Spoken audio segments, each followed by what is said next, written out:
Hello, everyone, my dear ones. My name is Olga Chebikina. I know that we have women watching who truly care about themselves, their happiness, and having the right feeling inside. And for them, the sound of dissemination, spreading this happiness, this healthy, beautiful relationship is not empty, reaching everyone around. If you've just joined, welcome. I'm sure you'll enjoy it.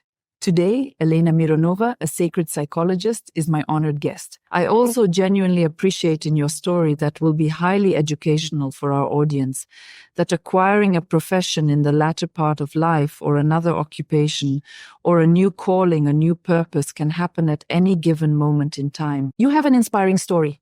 From 52 to 53 years old, in this period, you entered the field of psychology, working for many years, having a brilliant career in the super tough business, in jewelry.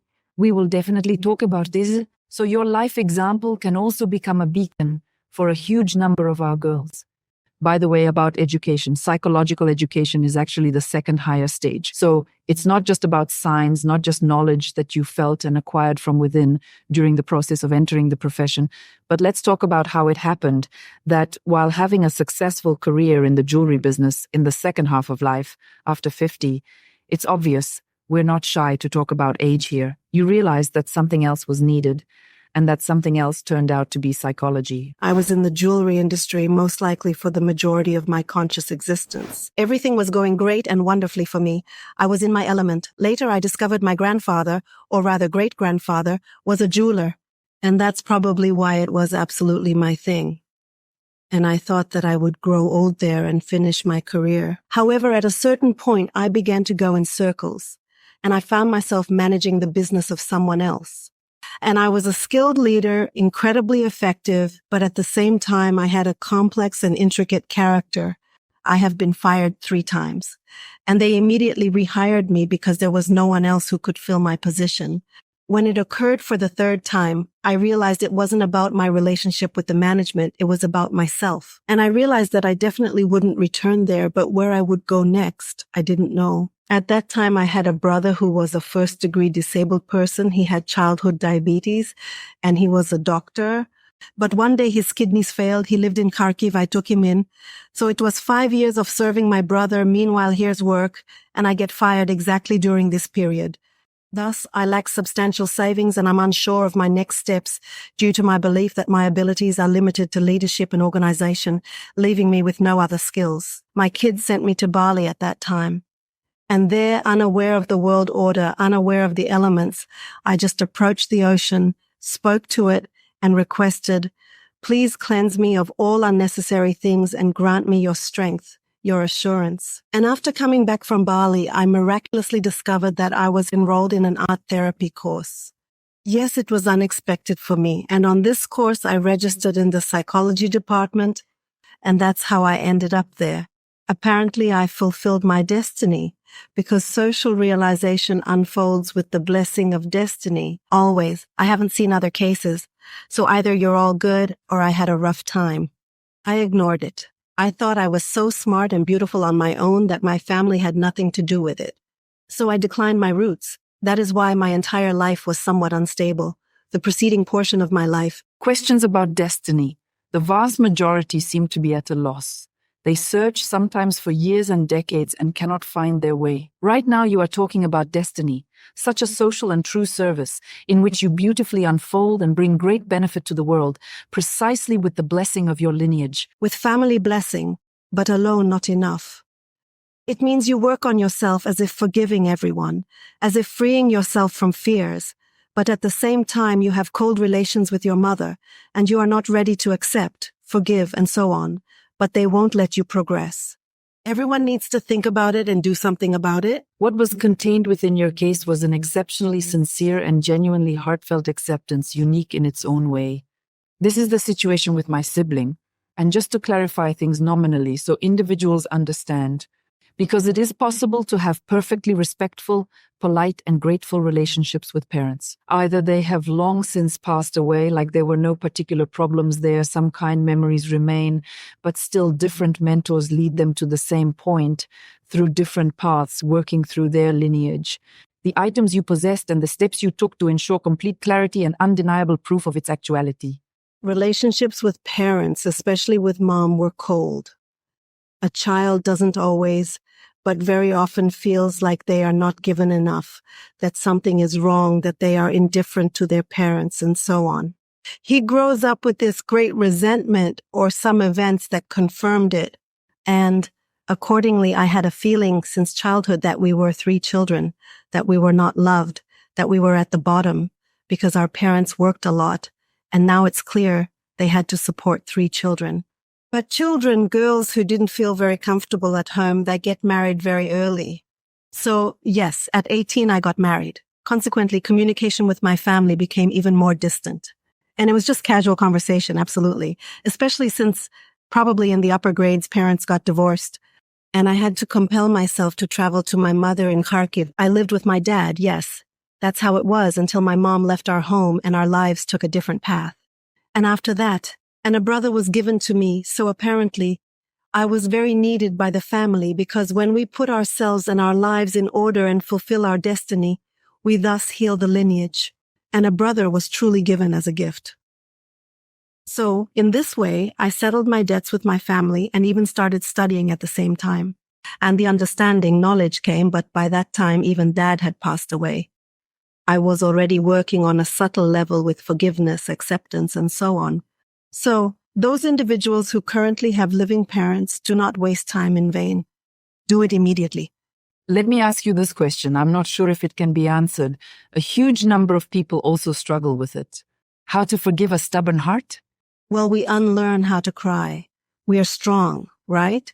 It always happens through tears and through unusual feelings that have long been absent. This always occurs when you experience the longing to embrace your mother and father. When you are able to peacefully kneel and request forgiveness. We always have something to apologize for to our loved ones. You won't confuse that. Absolutely. Because when you say, I forgave my mom and she continues to annoy you, that's not forgiveness. That's not forgiveness. That's a hook that remains. My parents were not at my graduation, and I was hurt, of course. I had a friend whose whole family came to the graduation. Grannies, moms, basically everyone saw them, thought, what a lovely family. And this girl's dad took me to the awards ceremony because a child can't go alone when everyone else is with their parents. However, she is my peer. Additionally, she never grew up. Furthermore, she stayed with her dad and mom. She didn't fulfill herself in life despite her talent. We communicated with her for a long time. And somewhere in the middle of life, I already comprehended that it was due to my parents. I had to survive. I needed to find support within myself, not in my parents. I've got goosebumps. Goosebumps are indicators of the truth of the moment. Thus, irrespective of the circumstances, our soul entered that particular family. And it is through those parents that we acquire the necessary knowledge and experiences that we are meant to gain. That's how it is. God doesn't make errors.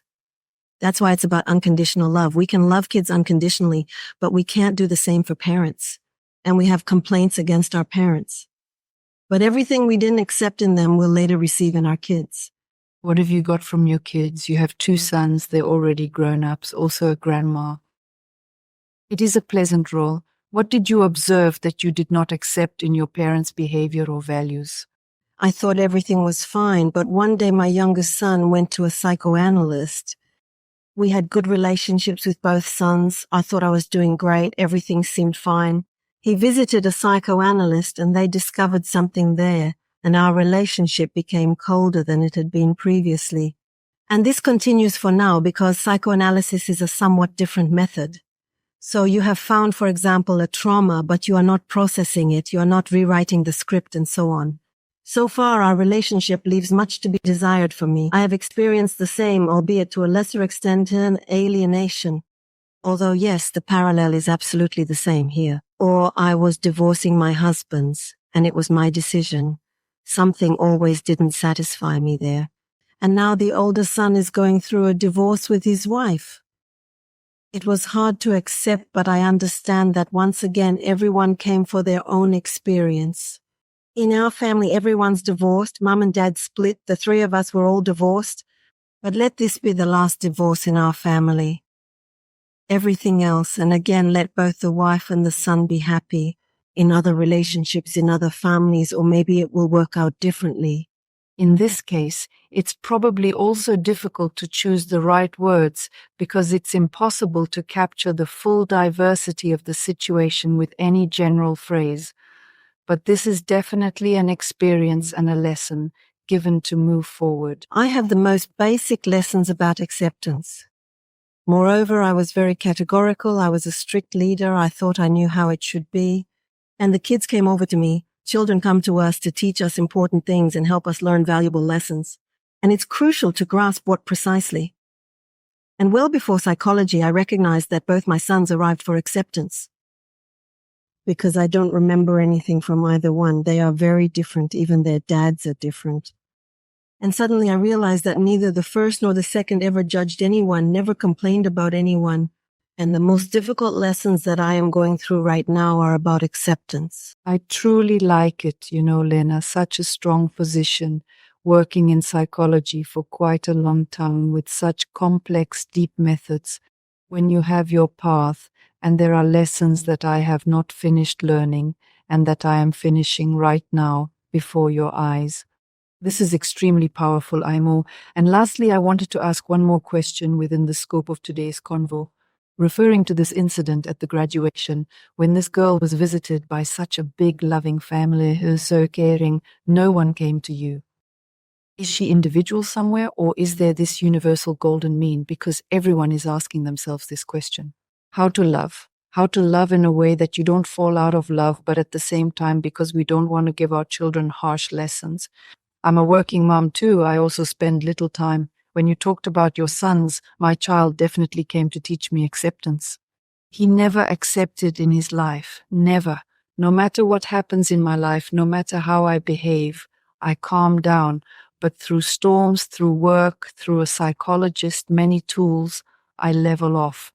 A person always knows how to do that, how to find this balance, this middle ground between their love and care, this family that essentially didn't allow talent to grow. And when you focus on yourself, your life, your career, and yes, this is a good example. A happy mom equals a happy child. We all know these. I am in close proximity to such an approach when it comes to raising children. The absence of upbringing is upbringing. When we do not receive, when a child just looks at us, when we are responsible for our own life, for our behavior, for our words, for our actions, deeds, work, relationships.